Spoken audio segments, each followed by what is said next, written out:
चंदन सलहा।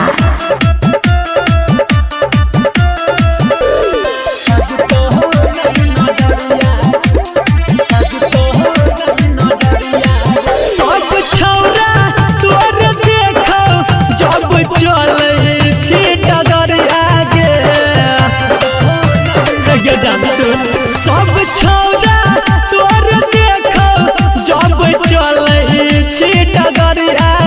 जान पेन्हले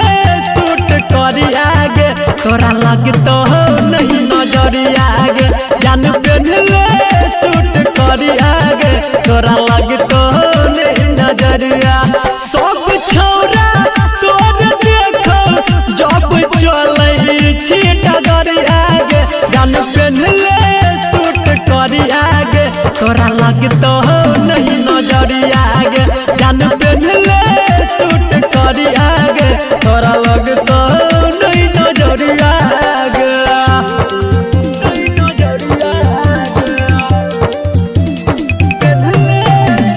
डीजे मुन्ना झिटके बाजार मधुबनी। सब छौरी से छही तू ही गे हटके काला में राखे छी दुपट्टा लपेट के हे गई कते के जान लेबी हां गे। सब छौरी से छही तू ही गे हटके काला में राखे छी दुपट्टा लपेट के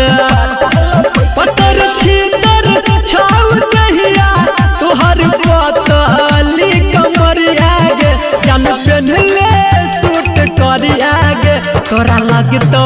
नहीं नजरिया आगे जान पेन्हले सूट करी आगे तोरा लगतो नहीं नजरिया आगे जान पेन्हले सूट करी आगे तोरा लगतो नहीं डीजे मुन्ना झिटके बाजार मधुबनी।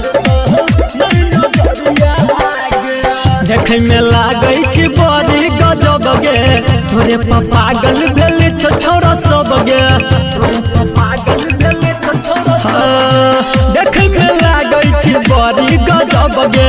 तोरे पागल भेले छौरा सब गे डॉक्टर विवेक संदीप सुमन सटे चाहे छौ पजरिया गे जान पेन्हले सूट करी आगे तोरा लगतो